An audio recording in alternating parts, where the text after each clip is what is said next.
So we are proud to introduce our 6 finalists that are competing today in the nonprofit, pre-seed, and seed categories. Each of these speakers will have 5 minutes to describe her company, followed by 5 minutes of questions from our esteemed judges. Please keep track of your favorites as you're going to have the chance at the end to vote for an Audience Choice Award. I want to acknowledge that it's impossible for these leaders to explain their company in 5 minutes. So please show a lot of love to these women. I'm hoping the chat will continue to just light up. I see all of the wonderful things going on. Cheer them on, connect with them after, and you'll have a chance to meet each of them in our networking sessions. And if you're just joining us, please make sure and introduce yourself and your company as well. So our first set of pitches will be in the nonprofit category. And I'd like to invite Sissy to take our stage and introduce her company. Everyone, thank you so much for the opportunity, and thank you, Michelle. I think I'm almost too relaxed, so I might actually speak slower than usual, which is probably a good thing. But Cece Pan, I'm the Chief Strategy Officer at Maisha Meds. I've been a global health practitioner, having lived half my career in Southern and East Africa, and I have been a global health practitioner and am one because I think too many people, particularly women and young girls, still needlessly today suffer or even die due to preventable causes. And I think the fact that this is true is actually an imperative that we need to work on. And as well, I think it compels us to imagine a system that actually serves everyone. So let me tell you a bit about how Maisha Meds tries to do that. So Maisha Meds is an African healthcare technology company operational across Kenya, Uganda, Tanzania, Nigeria, and Zambia. And in our markets of operation, I wanted to share that the private sector, which means mom and pop shops, small drug shops, pharmacies, small clinics, particularly in peri-urban and rural areas, this is the first and sometimes only point of healthcare for the vast majority of people, particularly women. And most of the people seeking care there will be uninsured. They'll only be able to receive the care they need based on how much shillings or naira they have in their pocket. It's very fragmented. And actually, a lot of the drug shops are also women-owned. So this is sort of the context in which Maisha Meds works. Next. As a company, and we are founded and led by an amazing woman CEO, Dr. Jessica Vernon, but we are founded to try to solve some of the issues that I stated on the prior page, which is that we want to not only know what happens at the last mile in these more disparate peri-urban and rural areas, but importantly, we want to influence and improve the quality and affordability of care that people, particularly women, receive there. So there's 3 parts to the Maisha Meds technology solution. The first is that we have built business software exactly for those mom and pop shops, drug shops, and clinics so that they can move away from pen and paper operations and they can make sales, manage their product inventory, check their profit and loss, and really just run more fulsome businesses. And again, a lot of these drug shops are women-owned, and this is their primary source of income. And in doing so, we've created a network of more than 4,000 such facilities, which is the largest digital network of its kind across the continent. But once we started doing that, we saw the data that was finally flowing through from the last mile, and we noticed there is a real opportunity to improve the quality and affordability of care. So we've built flagship patient support programs focused on malaria, which disproportionately kills women and young children, family planning, HIV prevention, and more. And this is really where we spend a lot of our time and energy, making sure that patients can get the care they need at the last mile. And last but not least, the third part of our technology solution is, everything I described generates real-time data that never before existed because it, again, used to be sort of on pen and paper. And not only does that inform how we build and improve our patient programs, but we also offer this data to governments in the countries in which we work, as well as global health funders, so that it can inform thoughtful policy change and program design. Next. As I mentioned, we have worked really hard to build already a really large network, and I want to just point out 2 things here. One, it's hard work, but we're really proud that our network is predominantly in peri-urban and rural areas in the countries in which we work, because that is where the need is greatest. I also want to share that we have logged 30 million patient visits today on our software, and that's just increasing exponentially. We record 1.6 million every month these days, and the overwhelming majority of those patient visits are from women. Next. I think one thing that's really important for us as we build our patient programs is not to say, wow, maybe sometimes the quality of care at the last mile isn't so great. You know, whose fault is that? You know, that's just not our approach. I think at Maisha Meds, we really look at the evidence, but we also look at it with like empathy. What are the actual human behaviors that happen at the last mile in perhaps a rural area between that pharmacist or that drug shop owner and the patient? And I just want to highlight one thing here, because the evidence sometimes suggests that it's not what you think it is. So most family planning and contraceptive sales that happen in our country of operations happen in the private sector, not in like the larger government hospitals. And that's what you see on the left. And we've noticed that in our patient programs, you know, if you hypothesize, why don't women, you know, purchase more longer acting methods that are more effective for them and ultimately less expensive? Why is there so much purchase of emergency contraceptives? You could say, well, maybe the pharmacist just needs to dispense it for free. Maybe it's just that the patient can't afford it. We have to lower the cost more.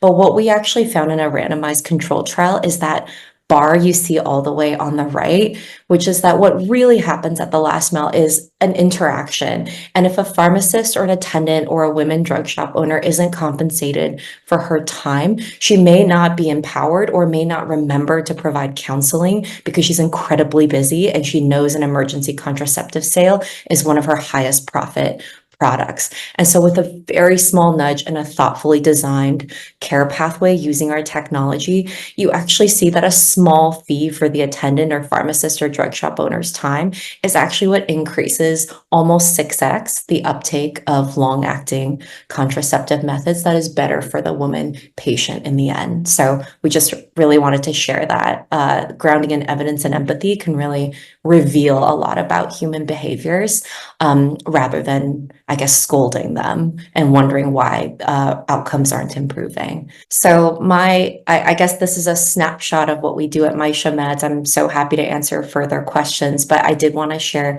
the ask, or sort of where we're at in our current inflection point in growth. So we are extremely fortunate to have had some proven programs, such as our family planning program I just described, but also HIV prevention, malaria, etc. And so we are seeking outcomes-based funding from global health funders, from philanthropists, etc., so that we can actually serve over 1 million patients every year through a transparent cost per patient basis. So that is something we're really excited to do. Hand in hand, we always try to think about incubating new patient program areas that really make sense alongside our existing programs. I think something that's giving us a lot of energy right now that we're deeply exploring are things in the maternal, neonatal, and child health space, as well as in the HPV space, which is severely underserved in our markets of operation. And lastly, if everything I described today is interesting, even if it's not just about our model, but maybe about a policy or a program question you have at your organization, we're really open to bring our data to bear and sharing it with you, because in the end, we can't solve every problem, but we believe all the problems as it pertains to women in the areas we work are important to solve. So thank you so much for your time. Thank you, Sissy. I know you flew back from Nairobi and made all the way back here to pitch for us today. We really appreciate it. I think Donna has the first question for you today. Wonderful presentation, Cece. Thank you so much. To start off, I kind of have a set of combined questions. One is, how do patients discover Maisha Meds in the first place? And the second part is, what types, you gave a great example about the contraception, but I'm curious, what are the suite of services or offerings that patients typically utilize the most? Very thoughtful questions, Donna. So one, patients discover us. We actually our philosophy is that we want to meet patients where they seek care. So we actually don't put it upon the patient to necessarily know, is this a MyShemeds clinic or not? They are probably already going to their local drug shop, pharmacy, and clinic to receive care. We just provide the enabling software exactly for those providers to be able to give them better care. We are working with demand generation engagement tools whereby we might use short codes or WhatsApp SMSs, et cetera, to contact different people. But I think in the case of privacy, especially for family planning and contraceptive care in particular, or HIV PrEP, we actually don't try to do that patient outreach. And again, we just meet patients where they seek care and hope that the providers there can actually provide better care. In terms of the suite of products, we have a malaria program, a fevers management program, a family planning and broader sexual and reproductive health program, an HIV PrEP or prevention program with new longer acting injectable methods that are coming online. We had a COVID vaccine program, and so on and so forth. So it's all about, if a patient is going to come to one of these pharmacies anyway, which is what they do anyway, we just want that suite of care to increasingly be covering most essential primary health areas and to be higher quality and more affordable without asking anything extra of them, not asking them to download anything, pay more, etc. Just curious how you actually distribute the software in the first place. How do you go out and get these clinics and convince them to start using it? Do you have really strong ground game? How much pull is there from the clinics themselves? Yeah, that we usually, there's usually 4 different methods or channels through which we acquire pharmacies or empower them. Number 1, we do have amazing staff in all of our countries of operations. And this is not just in the urban areas. In Nigeria, we're in the north where there's a lot of malaria. In Uganda, we're in the west, etc. So we do have sort of door to door, if you will, right? And a lot of that is really important for onboarding and training, even in terms of the digital and financial literacy of some of the drug shops and pharmacies that use our software. We want to make sure it actually adds value to them. But we also have referrals. It's also just, our software is free to download and use off the Google Play Store. So we do also just have organic growth. But I think the 4th channel that's been really important, takes a lot of work, but is definitely one of the highest value, is that we partner with either appropriate local or regional associations, such as the pharmacist associations or the faith-based networks, which is sort of like the powerful and kind of convening nucleus in many of our countries of operations. And importantly, we partner with county or state and national level governments. Because again, we're not trying to build a parallel system. We're trying to bring online and improve the quality of care of healthcare infrastructure that already exists, but for so many years have been underinvested in because it's just not really possible since they're so fragmented. Great. Well, thank you so much. And thank you to our judges. We're ready to hear from our next finalist in the nonprofit category. And we'll just pull up her slide, and we'd like to welcome Mary Catherine to share with us about her work. Thank you so much. I'm very excited to share about Comfort Wave. This is a virtual reality self-hypnosis for chronic pain in the nonprofit. And I'm so excited because I'm someone who suffers with chronic pain. So I'm bringing a framework to this field that I think is unique. Next slide. So what is the problem? Well, women who have mastectomies, when they have the scar, can continue to have pain despite it healing. And this occurs in about 30 to 60% of women. And this pain keeps them from having certain types of clothing and maybe even their breast reconstructed. There are no medications available easily. The studies have not been successful in treating this condition. Opioid use always brings misuse to the table, and there's side effects to the current medications such as fatigue and sleepiness. What we do know is that hypnotherapists can help and pain management can help, but hypnotherapists can charge and it's not covered by insurance, and pain management can be difficult to access. And the truth is, we know hypnosis is a proven treatment for chronic pain. And so bringing a virtual reality component makes it accessible. It empowers the patient, gives them self-agency, limited side effects. It can be done with their pain meds, and we think it can be cost-effective. Next slide. So my team and I have worked for many years together, 20 years, I hate to say how many. Dr. Guy Montgomery works in hypnosis and breast cancer, specifically targeting pain around biopsies. Dr. Dorfman is a psychologist. He works in interventional and behavior. Dr. Simpson is a specialist in neurology. He works with complex pain syndrome. And I've been doing research in chronic pain for 20 years. Next slide. And so we're excited with the next slide to introduce Comfort Wave. As we've developed this product, it's a software that can go into any virtual reality device. We're focusing the Oculus Go right now. We have an FDA exemption for our current study, but we're seeking FDA approval. This experience is just like it sounds, comforting like a wave that surrounds you with images, sound, and narration built on over 200 narratives that we have from our past experience in hypnosis. It's brief, it is very safe, we think, and that's what we're going to show in our upcoming study. We've completed our testing and we're approaching our enrollment in the early part of 2025. Next slide. So who is the market? Well, we're not quite clear because I think a lot of women don't come forward with this pain condition. We know that about 2.3 million women have a diagnosis and that 20 or 30% of these women have a mastectomy.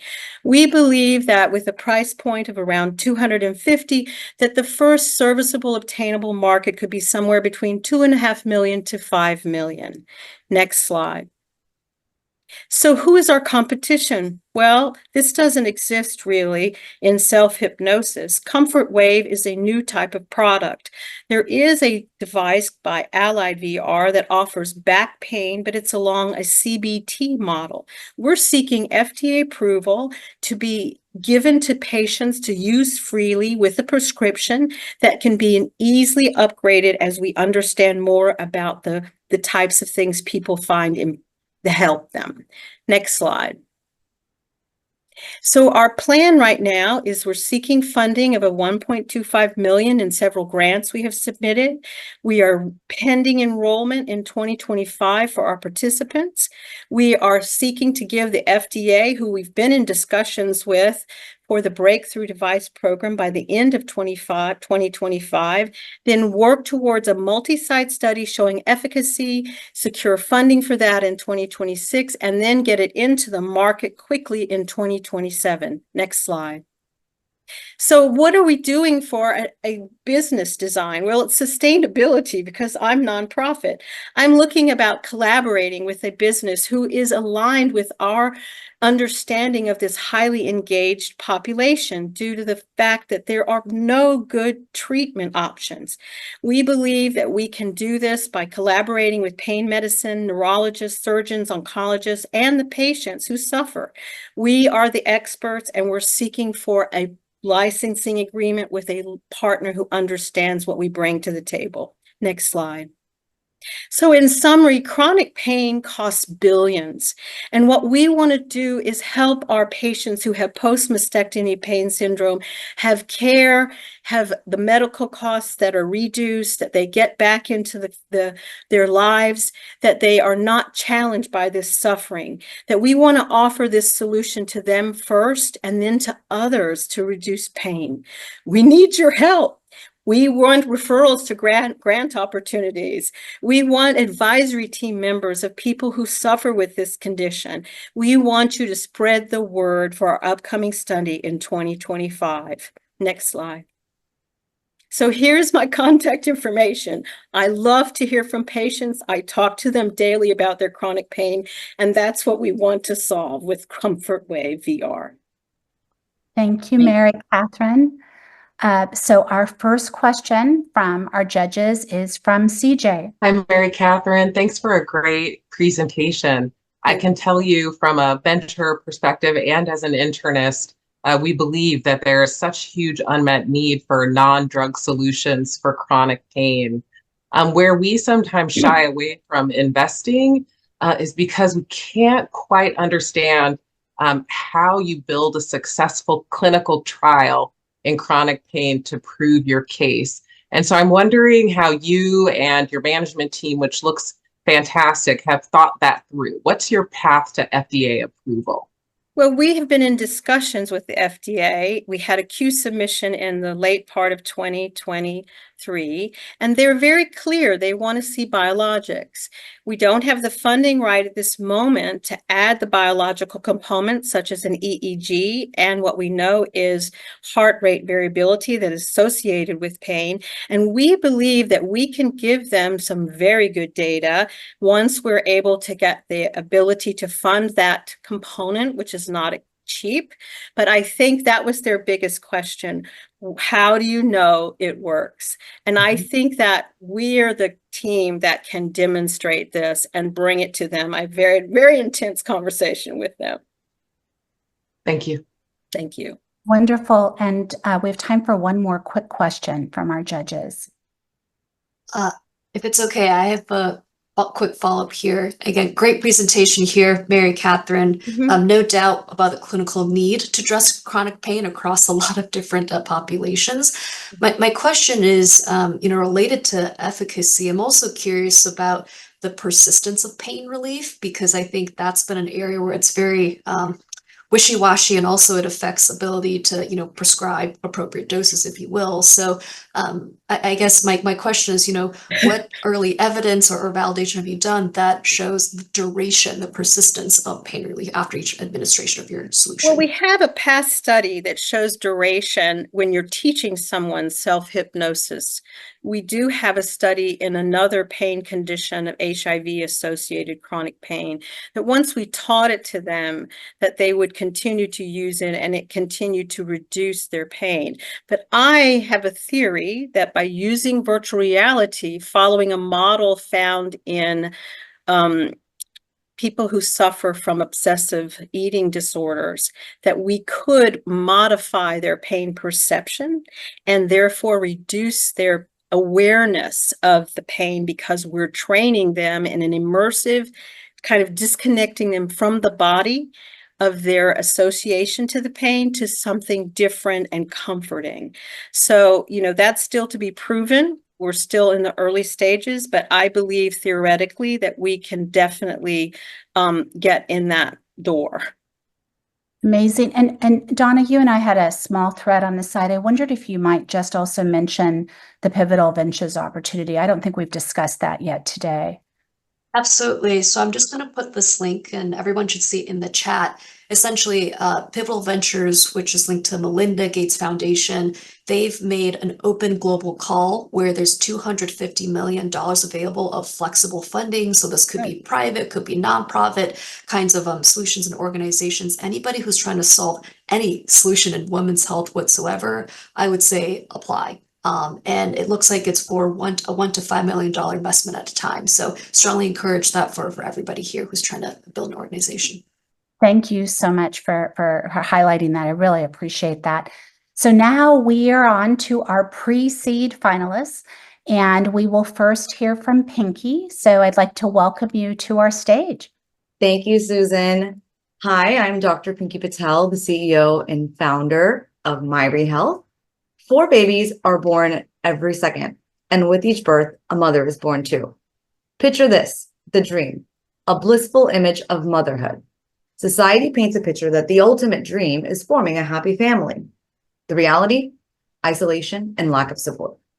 No one tells you that you'll be operating on just 1 to 2 hours of sleep while navigating extreme highs and lows, all while ensuring another human thrives, often from your own body. It's time to bridge the gap in resources between the dream and the reality. And that's exactly what Myri is here to do. Next. 80% of deaths in pregnancy and postpartum are preventable. The reality for mothers is that their interactions with healthcare are infrequent, often leaving them facing unfavorable health outcomes. 53% of these preventable deaths occur after a mother walks out of the 2 hospital doors. The first and only postpartum visit is at 6 weeks after delivery, and only 40% will make it to this short 11-minute appointment. Next. I'm a mom. I also hold a doctorate, and I'm certified in pre- and postnatal fitness. I had such a challenging experience in maternal and postpartum care that I was compelled to create a solution that would support every mother after me. With over 50,000 in my own online communities, I have directly supported thousands of women in their journeys. This hands-on experience fueled my comprehensive research that I performed to ensure that Myri solutions aligned perfectly with the real struggles faced by mothers. Next. The Myri Health app began as a postpartum tool. It was developed with gynecologists and physical therapists. It offered new moms personalized physical therapy, preventative assessments, expert evidence-based articles, community, which all led to excellent clinical outcomes. But we recognized that to fully support mothers, we needed to start at the beginning of their journey, which is in pregnancy. Next. Now, Myri's intelligent technology predicts and prevents complications. It offers personalized care tailored to each pregnancy. By analyzing real-time data and trends, we can identify high-risk pregnancies, predict potential issues, and offer proactive recommendations to prevent preterm labor. Next. Our platform supports mothers by seamlessly integrating with blood pressure devices, glucose monitors, wearables, and apps to track real-time health data. We prioritize maternal well-being first, but we can also share these insights with healthcare providers to ensure timely interventions and support. Next. So in addition to directly supporting mothers, we recognize that there was a real gap in care that lies between healthcare stakeholders, like a payer, provider, a mother, a doula, community healthcare worker. And to bridge these gaps, we can facilitate care coordination and offer EHR integration when needed. By providing real-time data, increasing touch points, and enhancing the quality of care, we save time and we reduce costs for all the parties involved. Next. For example, our care coordination dashboard delivers real-time health tracking and personalized care plans, bridging patients and providers. This connectivity bridges the gaps in the current system, preventing mothers and babies from falling through the cracks. Next. Our data-driven approach has delivered transformative outcomes and it's improved key health metrics. Next. With over 350,000 users across 44 paying countries and generating 6 figures in revenue organically, our beta success laid that foundation for growth. Our direct-to-consumer experience built a strong brand identity, and it provided invaluable market insights. But to reach more moms, we've refined our business model to B2B, and now we have a robust pipeline. Next. Myri is already trusted by leading brands. We now have a 3-channel tiered process, and we have attracted health plans and public health initiatives. Next. Our multidisciplinary team combines deep healthcare and technology expertise, and we're guided by medical advisors and industry veterans. Next. We are supported by mission-aligned partners and are committed to ensuring the highest standards of data security and privacy, with being SOC 2 by the end of the year. Next. My ask of the HITLAB community is for introductions to additional pilot opportunities and payer partnerships. We're at a very pivotal stage in our business, and we are raising capital to support implementation and drive growth. If you want to check on the health of a community, check on the health of a mom. We are accessible, we are affordable, and we are essential. The world creates tech for the future. It's time we create tech for moms who birth the future. I look forward to meeting all of you in the networking sessions. Thank you. Thank you, Pinky. That's fantastic. And our first question is from Julianne. Hi, you packed a lot in there, so there's so much to go for, but I'd love to understand a little bit more about your go-to-market for today and how that's looking and where you're focused. Yeah, so our go-to-market today, we started with the employer engagement that led to enterprise contracts. So we did start with the self-insured employers that generated that data that I was talking about with clinical outcomes, which was very promising. Now we're at a position where we're in conversations and negotiating contracts with payers and also public health initiatives. So for example, with payers, it is a preventative model. They're looking at us from a few angles. It could be whether they're needing care coordination, or they might just be needing a platform like Myri to improve birthing outcomes. From a public health standpoint, we've done a lot of work in Kansas. We're about to initiate some work in neighboring states. I'm in Oklahoma, in the rural communities. And so we had some promising clinical outcomes with the engagements that we had that were paid with these rural communities. And so with public health, it kind of goes parallel with how these, not just conversations, we're actually now about to implement additional care modeling for some of these communities. So it's primarily payer relationships and also public health. Yes. Awesome. Thank you. Great. And another question from our esteemed judges. Hey, great job, Dr. Patel. Just wondering if you could give us a little bit more insight into your online community of 50,000. I think those are also the users of the platform. Can you cohort them for us? Or if it's not 50,000, whatever the number is, how do they behave on the platform? What do they find most useful? And what is that subpopulation where you're getting the best outcomes that are of interest to those B2B customers that you want? Yeah, awesome. So the 50,000 was referring to actually my online community. I'm also an influencer. So I started the influencing. Honestly, this is kind of where the idea started organically, was talking about my experience in motherhood. So my background's actually in pharmacy. I worked for United Healthcare for 13 years, but I'm also a pre and postnatal trainer.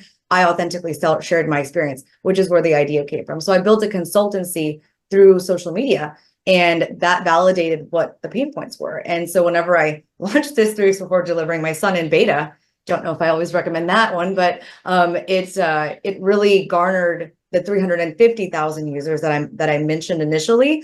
And so that allowed us to understand what did they like, what did they not like. But we're very intentional with data in terms of how are we improving clinical outcomes. So that's how the 50,000 is different, and the 350 is actually the users on the platform. And it started with community. I think there's a lot of value in understanding the end user, whether you sell to a public health entity or a payer, because the end user is still going to be a mom. And so we really got to understand user behavior. And then we were able to now expand into maternal care. And so that has been launched since March. And so we're really understanding what they're utilizing the most. But it's truly, initially it was personalized PT, really understanding that no, we're all not the same when we walk out of the hospital. Every labor and delivery is different. And so that drove improved outcomes. And there's several parts of the app that have had increased engagement even since we've launched in pregnancy. But hopefully that clarified the numbers. Okay, cool. Thank you, Pinky. Appreciate it. We are now up for our second pre-seed finalist, and I'd like to introduce Ragda, who is joining us from Saudi Arabia today. So we are very excited to hear from you. Hello, thank you, Susan. I'm Ragda Rashad, co-founder and CEO of Nawara Health. Actually, health education became my passion since I was a teen in first year of medical school. I've done it in urban and rural settings, and I loved how impactful it is. And then I thought that now being a public health physician with experience in various aspects of women's health, that I will not be struggling to find comprehensive, reliable, and trauma-informed health information for conditions that are outside my scope of practice. But actually, I do struggle a lot. Then when we look at the statistics of limited health literacy among women, whether locally in my country, Egypt, or regionally in the Middle East and North Africa, or even in the US, we find that it's a high percentage with wide range depending on the country, the type of health literacy, and the socio-demographics of the studied sample. The lack of comprehensive, reliable health information is affecting every woman, and I'm not exaggerating. Some info is there, but it's scattered, sometimes conflicting, and often overwhelming. So it's a global challenge, not just in the MENA region, but the language barrier makes it even more difficult in my region. Next. It's a challenge, as we can see, that has many negative consequences, more complications, lower quality of life, inefficient healthcare spending, both out of pocket or insured, inefficient use of consultations, and of course, less self-advocacy. Next. And that's why we're building Nawara Health as an impact-driven digital women's health literacy platform. And by the way, Nawara is derived from the word light in Arabic. It's for girls and women from puberty to menopause and beyond, with a life course approach that's also comprehensive, evidence-based, trauma-informed, and culturally competent. Next. Since the women of reproductive age in MENA are about 107 million, we are targeting to reach 1 million women over 5 to 6 years to improve their quality of life and also optimize healthcare spending per person. Next. Through our work, we intend to achieve these 3 objectives through AI-powered digital health literacy products as self-paced courses, support groups, and scientific research on our health literacy interventions.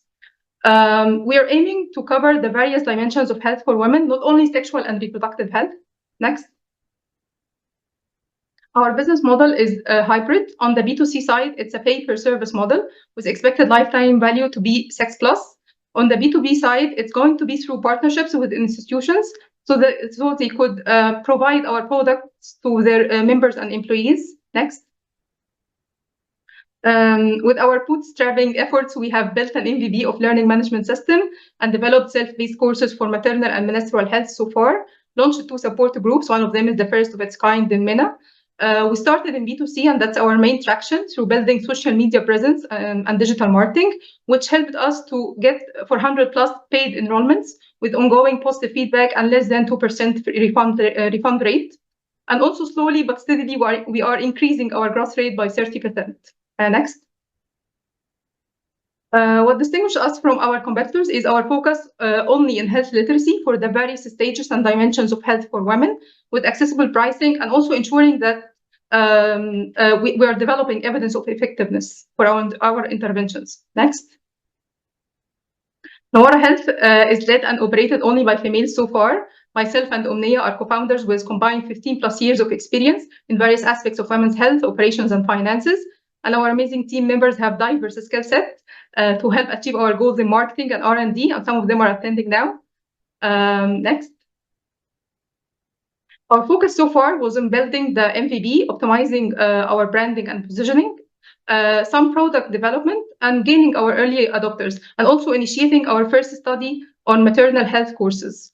Next year, we will be focusing on scientific collaborations for more product development, achieving product market fit, expanding in B2B, and taking some steps in market development in the Gulf area.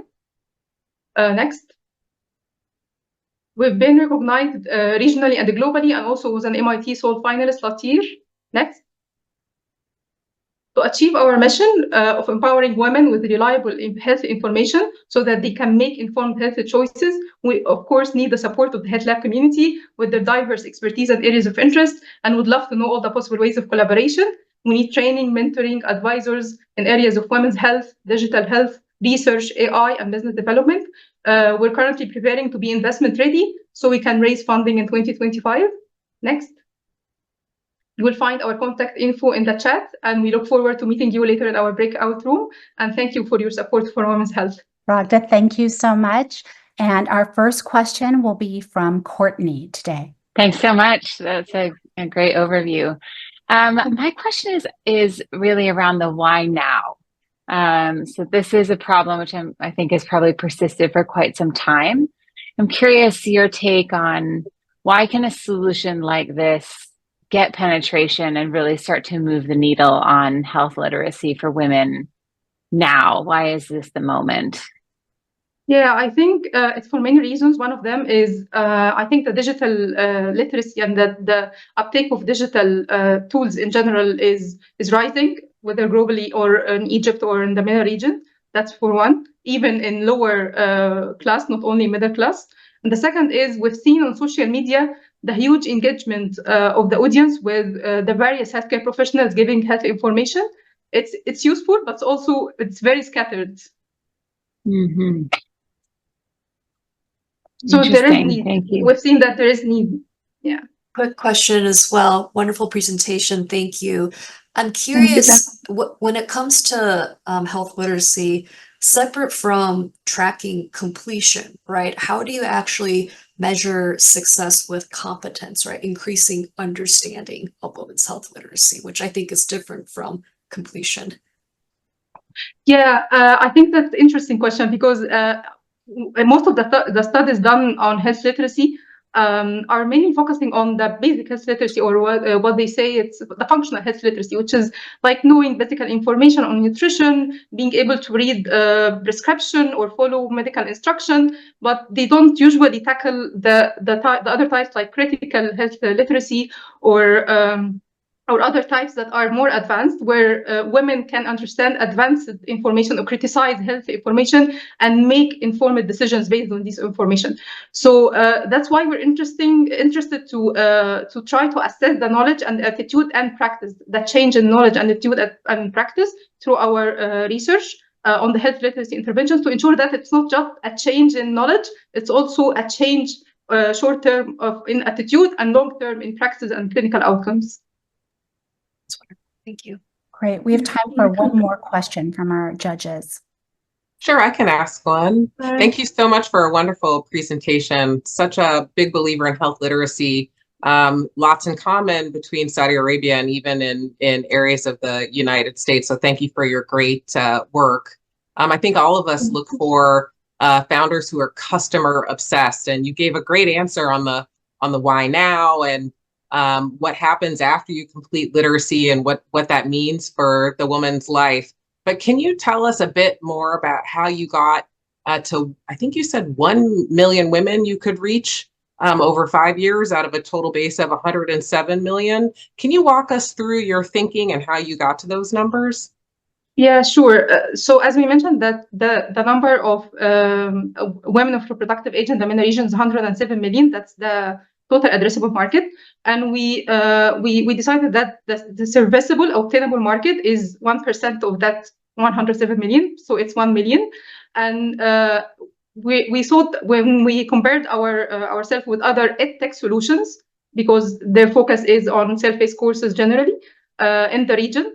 We found that most of them achieve the 1 million users over 5 or 6 years once they get the appropriate funding. So we made that comparison, yeah. Wonderful. Well, thank you so much. It was lovely to hear from you. And thanks to such great questions from our judges. We are now to the point of our program where we are going to introduce our last 2 finalists. We have 2 seed companies, and I would like to introduce Megan to speak about her company. Thank you so much for having me today. I'm Megan Doyle, CEO and co-founder of Partum Health. Now, if you're here in this room at the Women's Health Tech Challenge, and we already heard a little bit about maternal health, you are probably well aware of the crisis that we have when it comes to maternal health outcomes in the US. 2 specific stats that I want to draw your attention to. The first is this 80%. That is the level that the CDC has labeled as preventable when it comes to maternal deaths and morbidity outcomes. The second on the right-hand side is the long tail of complications that millions of families are experiencing every year as they go through their pregnancy and postpartum. Next slide. The reality is that these outcomes are truly a function of an outdated model of care. Today, we rely on a single OB or midwife without clear integration into the specialists that can really address many of those complications that we mentioned on the previous slide. We also have a very episodic mode of engaging without a way to really keep continuous communication with patients between their visits and while they're outside the home. And a lot of these factors are contributing to a growing shortage of OBs and midwives, as well as increasing levels of burnout. So it's clear from the current state that we truly need to take a new approach when it comes to supporting women and families. Next slide. And this is exactly what we're building here at Partum Health. Our focus is really on addressing the gaps in the maternal care experience. Areas like mental health, nutrition, birth and postpartum doula care, and lactation that today really sit outside of the primary maternity model. And we're delivering that care in a way that really works for modern families. We need to be there how, when, and where they need support. So whether that's in person, when that works best, virtual, so that we can ensure expanded access, and also wrapping that with asynchronous communication and coordination. This is the model that we believe really complements the care that most people are receiving today from their OB or midwife. Next slide.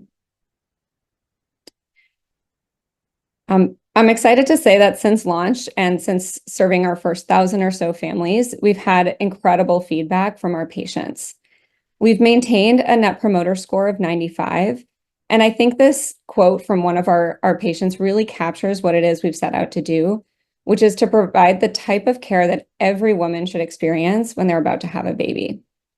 We're also in the process of collecting both patient-reported and clinician-reported outcomes. And our preliminary data is incredibly exciting, showing that we're able, just as we've seen in many published research studies, we're able to address areas like NICU admissions, NTSV or C-section rates, birth injuries, and also the ability of parents to meet their breastfeeding goals. Next slide. This year, we're on track to generate north of 1.5 million in revenue. That is primarily coming from our direct-to-consumer model, We're live in 3 markets, Chicago, Houston, and Dallas, and providing virtual care statewide across Illinois and Texas. Patients primarily find us either through online marketing, referrals from friends and family, or from physicians. And today we're paid in a fee-for-service model. We have live contracts with Blue Cross, United, Aetna, and Cigna. As we look ahead, we're really excited about the next phase of growth. We plan to continue both our geographic expansion, and we're layering in exciting conversations with B2B partners, both health systems and payers who really want to elevate care for their maternal population. This also opens up the opportunity for us to migrate to more bundled fee and value-based payment arrangements, and excitingly also to serve a Medicaid population. That's been really accelerated by some of the expanding coverage, particularly with doula care in states like Illinois. Next slide. We've today built an incredible team of more than 100 expert providers. So behavioral health providers, for example, who are perinatal mental health certified, physical therapists who specialize in pelvic health, to really bring comprehensive care that's targeted for the pregnant population. Next slide. And we have an incredible team. I myself come from the business side of healthcare, and most importantly, I'm a mom. So it's a lot of those complications I mentioned on the first slide. And my co-founder, Matt Rogers, who's a former colleague from BCG and a twin dad, lived through these experiences as well. We really set out on a mission to change the type of care that families can expect as they start and grow. And we've been joined by incredible clinicians, and in particular, our Chief Medical Officer, Dr. Melissa Dennis, who's an OB-GYN and oversees all of our clinical care and practiced herself for 20 years. We also have an incredible group of investors and advisors who really know how to build and scale health services and health tech businesses, and they've been an incredible asset to us so far. Next slide. We would love to connect, especially with those of you who may be interested in partnering to bring this elevated approach to maternal care to your communities, or investors who may want to meet. We are planning to raise our Series A in 2025. And lastly, we'll be at the networking session, so really excited to hopefully connect with many of you then. Megan, before I open it up to our judges, we have a question from our keynote speaker. Esther Dyson wanted to know if you could elaborate a little bit about how you interact with doulas. Yeah, that's a great question. So we actually have a team of doulas. I think we're north of 70 that work with us across the 3 markets that we're live in today. They are all independent contractors with us, so it's a 1099 model, and it covers full spectrum, both birth and postpartum. The other thing I'm excited to share is that we have actually launched our first doula training and certification program. We know that as coverage expands, there is also a growing need to really create and build this workforce up, both by certifying and training new doulas and also providing ways for them to continue learning. So they are truly integrated into the care that we deliver. They chart their births and access things through our EHR. So we view them, even though they're non-clinical providers, as an integral part of our care team. Wonderful. And from our esteemed judges, a question? Sure, happy to kick it off. Hi, Megan. Could you talk a little bit further about, first of all, I'm really excited to see the live traction in 3 different markets. Could you tell us a little bit about how you're determining what makes an ideal market to expand into next? What are some of the considerations that go into that process? Yeah, it's a great question.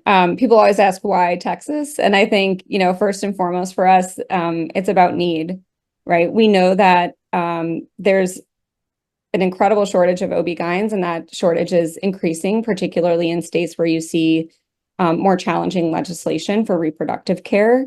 So that was probably the biggest reason to pursue Texas. We also are building locally based care teams, but we do have to navigate the really fun state-by-state regulations that we have around a lot of our healthcare operations here in the US. And so Texas kind of met those 2 criteria of enabling us to be in a market where there is demonstrated need, a real need to really complement the care that people are getting from their OB or midwife, and also allowed us to reach several population centers within, 1 state border. Hey, Megan.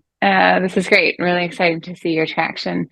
One question I've had looking at companies like this in the past is the provider engagement piece. I think many people want a tool like this to integrate with their OB, maybe even the EHR at the OB. And, you know, I take that there's obviously a difference between connecting people with lactation or doula versus doing sort of remote patient monitoring and blood pressure and things that would be maybe leveled up to a clinician on the OB side. But I'm just curious how you think about OBs in the context of growing this. Are they essential as distribution partners and sort of validation to drive adoption? Or are you sort of saying that model just doesn't work, the economics are not there for us, you know, we're just going to lean into more of the D2C and this surround care, which will stay more disconnected? Yeah, it's a great question. You know, I think definitely the former in terms of the two options you laid out, like we view them as really essential partners. Of course, they're the ones delivering the primary care throughout somebody's pregnancy and postpartum. And we also know what a difficult job they have to try to counsel people on this enormous range of health needs in very short appointment times. So we have from the beginning done, you know, outreach to practices to help them learn more about our services in order to, you know, refer patients and get patients connected when needs arise. That was sort of step one for us. We've also built a lot of our patient experience on a really API forward platform. So the end vision is to continue to, you know, create bridges, both in terms of relationships with the physicians, but also to be able to share patient data back and forth. I would say phase one, you know, has been more about making smart infrastructure choices so that we're able to do that. But part of our focus right now in building these B2B partnerships is understanding, you know, what is the appetite? And, you know, honestly, a lot of OBs are really, really busy. And so they tell you, like, what I want to know is like the patient's getting the care they need, and you can like reach me if you need. But they're not going to be reading updates on, you know, every meeting that somebody has with their doula or their lactation consultant, right? So I think that's definitely something we're focused on in the next phase, is finding the right level of connectivity and communication and integration with that primary maternity care provider. Yeah, interesting. Thanks. Wonderful. Well, thank you so much. And we are now going to hear from our last seed finalist. Laura, we welcome you to introduce your company. Hi, everyone. Thanks so much for the opportunity to be here with you.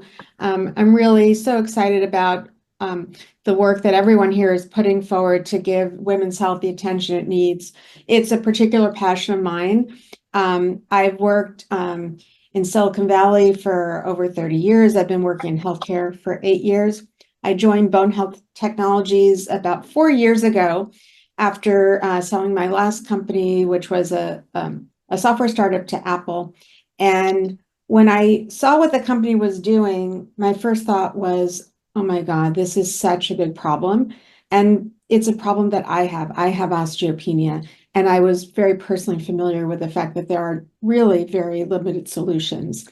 And so, you know, that brings me to, I think one of the most, if I get nothing else across, what I want to make sure that I share is that this is an important problem. It's a big problem. Over 60 million Americans have low bone density. This is as common a problem as high cholesterol, high blood pressure, high blood sugar. It's one of the major chronic conditions. But unlike those other conditions, we've made almost no progress. We've, in the last 50 years, had no change in the death rate from hip fractures, minimal change in the rate of fractures. And this is such a huge problem for women. Half of all women will fracture in their lifetime due to low bone density. And those fractures can be deadly and debilitating.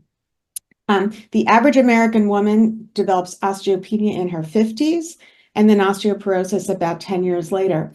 And while we think a lot about osteoporosis because it's the highest risk, more than half of all fractures happen in women with osteopenia. Next slide, please. And despite the fact that there are so many fractures in osteopenia, until OsteoBoost, there were no FDA-approved treatments for osteopenia. The pharmacological solutions are generally only indicated for osteoporosis, not osteopenia. And, you know, they're very poorly adopted due to the serious side effects that exist. And in any event, they're not treatments that can be used, there's no equivalent to a statin that you take early and use indefinitely to improve bone density. And the lifestyle and sort of supplements, so things like calcium and vitamin D, exercise, it's very helpful. It's important to do these things, but they're not enough. And women will continue typically to lose bone density, even if they're doing those lifestyle interventions. Next, please. And so we're really excited to bring this new solution to market. OsteoBoost is based on NASA research and astronauts. Astronauts lose bone density in space, and NASA's proved that you could improve bone density with whole body vibration platforms. But, down on Earth with regular people, it was very difficult to get good compliance, proper utilization, and none of those devices were able to get an FDA approval. So our inventor, who is a physical medicine and pain doctor, had the idea of putting this vibration in a belt, which gives you two important benefits. One is it's easy to wear a belt and incorporate it into your daily living. And second, the vibration is applied directly to the vulnerable anatomy, the hips and lumbar spine. We had excellent results in our clinical trial, which I'll share in a minute. But based on the successful clinical trial, we were able to get an FDA de novo approval. In the history of the FDA, there have been only 16 de novo approvals in the orthopedics world, none for low bone density, and we got a de novo approval. We're also a breakthrough device based on the unmet need. Next slide. We are not just a standalone device. The device is critical and gives you that therapeutic benefit, but we are providing a comprehensive solution of exercise, nutrition, activity monitoring, because doing those lifestyle interventions is necessary as well. It's just they're not sufficient. And there's no one else really providing a comprehensive solution for low bone density, and we're excited to be bringing this to this important market and unmet need. Next slide. So what did we show in the clinical trial? In a gold standard randomized sham controlled trial, our baseline and 12-month measurements were based on CT scans, so highly accurate, highly objective. We reduced the loss of bone strength and bone density by well over 80% with just outstanding p-values. And so this is really a home run where for the first time we have a non-pharmacological therapy that has been proven to improve bone health. Next slide.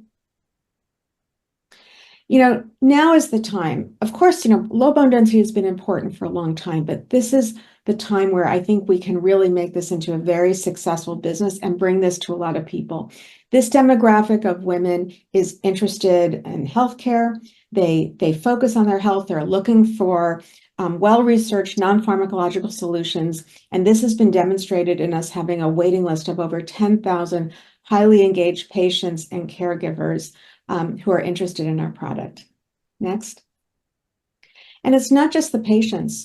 We have over 1,000 physicians who've requested prescribing capabilities, and we've been recognized by the top scientific organizations. The American Society of Bone and Mineral Research, the Endocrine Society, have all asked us to present at their conferences. Our clinical trial manuscript is being published or has been accepted for publication in the Journal of Bone and Mineral Research. Next slide. Now, I talked about the tens of millions of patients with low bone density, and we are launching with the self-pay option. But we want to make this available for everyone and not have barriers to care. And so we have prioritized having a strong reimbursement pathway. There are existing codes for Medicare where we can bring this to market using remote therapeutic monitoring. And it's good for the patients. They get a bone health program, and we have strong gross margins for the company doing that. And then we are also applying for HCPCS coverage and DME so that patients can get it standalone. Next slide. Our vision is very bold. We want to solve the problem of bone health for patients everywhere. We're starting with postmenopausal women with osteopenia, the largest group with an unmet need, but we're bringing this to men, to osteoporosis, to other parts of the body, to patients who have low bone density due to other health conditions, as well as a wellness device in the future. Next slide. So I hope you'll join us on this journey. It's an important mission. It's a place where we are sorely lacking in solutions. I think I forgot to mention there are actually no pharmaceutical products in trial right now. So, it's really important that companies that care about women's health are working on this problem. We have an effective solution. It's unique. Patients like it, and I think it's something that we can scale. And we're looking to partner with health systems, menopause and other women's health provider groups, clinicians, and we will be raising a commercialization and scaling round next year. And I will be available in the networking section and look forward to speaking with everyone. Laura, thank you so much. I believe our first question will be from Courtney. Hi, Laura. It's really nice to meet you. I know Priya well, who I know you're working with. So it's great to see you here. I wanted to just pick up on something you said at the very end, which is patients love it. You look at it looks a little clunky. I'm imagining what it's like to have something vibrating the base of my spine. Like what feedback did you get during the trials around how it felt and how, what was adherence like? And can you predict, what you think adherence will look like, not in the context of a trial where people are being compensated to kind of stick with it? Yeah, absolutely. And it's a critical question because this is a chronic condition and people need to want to use it indefinitely. Thank you for mentioning Priya. I did mention the exercise program. Well, that didn't come up by magic. We acquired a wonderful women's health company led by Priya Patel called Wellen, and we've been teaming up and we've integrated that into our solution. But how does the product feel? Most patients say it feels like a massage. So that's the most common description. They say it feels good. It weighs less than 5 pounds, and you need to wear it 30 minutes a day. So most patients find it pretty easy to use. Compliance in the trial was over 80%. And we asked them to use it 5 times a week. The average in the trial was over 4. I want to mention that compensation in our trial was minimal. They basically got, transportation expenses and $50 for showing up for visits. So there was really interesting. Significant monetary advantage. We had a waiting list of patients who wanted to be in the trial, and I think it just comes back to this unmet need. People they're diagnosed with low bone density, and I'll share what happened with me. Between 52 and 57, I lost 13% of my bone density in my lumbar spine. I take calcium, I exercise a lot. And my doctor said, keep exercising, keep taking your calcium. And it's essentially saying, keep doing what doesn't work or what doesn't work well enough. I probably would have lost more without those things. And so women are really motivated. They know what happened to their grandmothers and mothers who ended up, hunched over or frail. And they don't want that to happen to them. So the app, I think, will be very important for compliance. We did see in the trial that there was a dose response. For each additional time per week they used the device, they had a 0.5% better improvement in their bone density. So we really get that, that strong compliance. I don't know if you're a James Clear fan, but he has this concept of habit stacking, right? Where you combine a new habit with an existing positive habit. And so that's what we try to get patients to do. So if they, go walk the dog every day, wear the belt while you walk the dog. And, we've designed it to look kind of like a fanny pack. It even has a similar fabric to that Lululemon crossbody bag. If it's when you can't argue with success, right? If it's when you do the dishes, then that's fine. So we just try to get patients to find something that works for them. And just, quick follow-up. Is it a forever thing? Like this is what you need to do forever? Yeah. Yes. Just like exercising and just like exercise. healthy, Yeah, makes sense. Yep. And by the way, we want people to exercise too, right? But this gives you that added boost to the vulnerable anatomy. Amazing. Well, thank you so much. And we have finished with our finalist presentations. And thank you to our judges. We're now going to ask you to go off and deliberate. I think it's going to be hard. Amazing hearing from all 6 of these finalists. And thank you so much. So we are going to start the announcements, and good luck to all of them. So our first award is in the nonprofit category. And Mitzi, we are going to invite you to tell us the second place winner. Hi, I'm Mitzi Crockover. I'm host and producer of the Beyond Paper Gown podcast, where we focus on women's health and the factors that impact on women's health, including what we heard today, research or lack of, policy and innovation.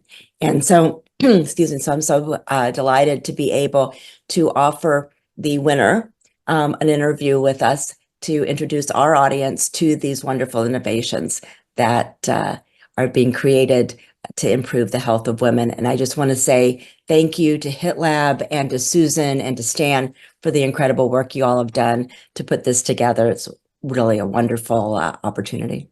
Well, I want to thank you also because I know last year you kindly donated this award and you said it was one of your most watched podcasts. So yes, really thank you. Yes. Very powerful. All right. So Mitzi, will you tell us, please, will you reveal the winner? You're going to find out as we all do. I don't know who it is.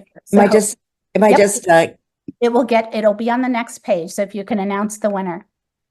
Okay. Comfort Weave VR, second place. Congratulations, Mary. Yes, congratulations. Thank you. And now we'll go on to our first place.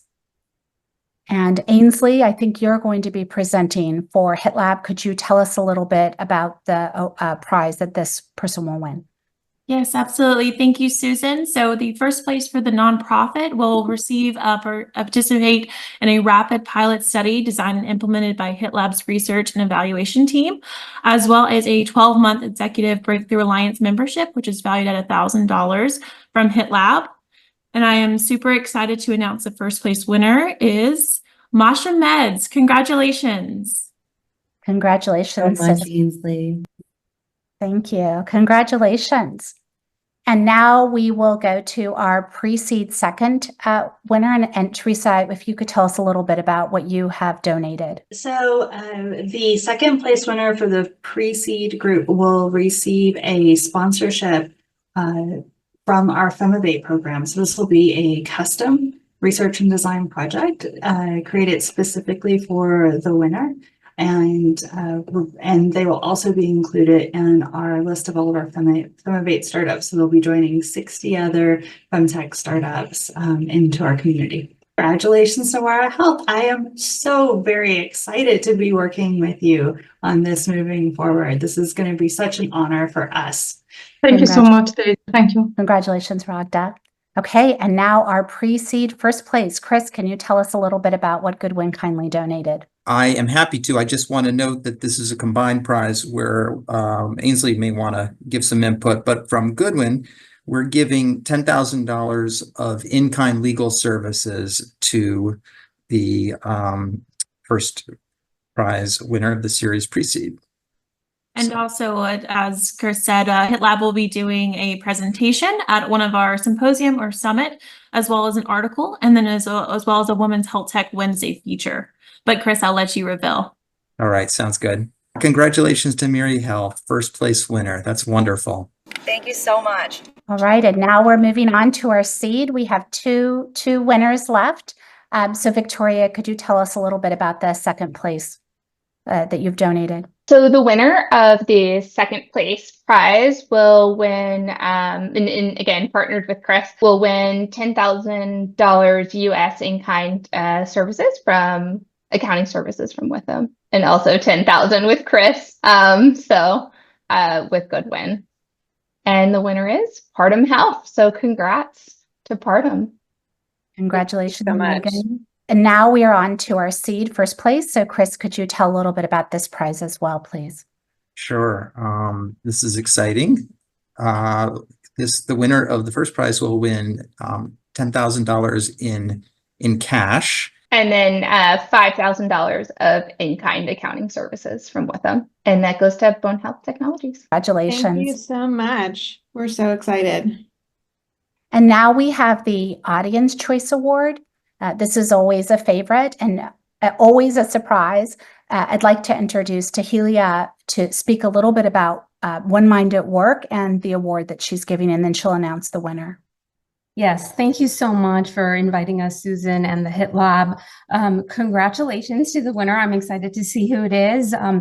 I work for One Mind, which is a national and global nonprofit that's deeply committed to supporting innovators like all of you, particularly women founders and leaders, through various programs and through our ecosystem approach to mental health. So we run the gamut from supporting basic science research to our accelerator program that I'm happy to share a link to, and our One Mind at Work initiative. So as the Audience Choice Award winner, we have donated $5,000 in in-kind services and a 1-year membership to One Mind at Work, where we're going to work with you to help you build a thriving workplace culture that really fuels innovation and growth as you build your companies and expand. Which we think will help you attract top talent and drive your startup or your nonprofit success and boost job satisfaction while prioritizing your well-being as a leader and as a founder. This membership provides access to our community of 120 plus global companies working across industries, expertise, training, and access to best practice sessions, masterclasses, and pro series sessions that we have on a regular basis, evidence-based tools to measure and optimize workplace mental health within your organization to truly help you grow as an organization, and an invitation to our annual global forum, which takes place in Napa, California, to connect with a broad community of innovators and leaders that are also committed to workplace mental health. So with that being said, congratulations to Bone Health Technologies. I'm really excited for all the work that you're doing. And to support you and grow. And we will be in touch to connect, Laura, very soon. Thank you so much, Julia. We were super excited. Yeah, absolutely. We'll be in touch and follow up. And congratulations to you. What an honor. Thank you. Thank you all. And congratulations to all of our winners.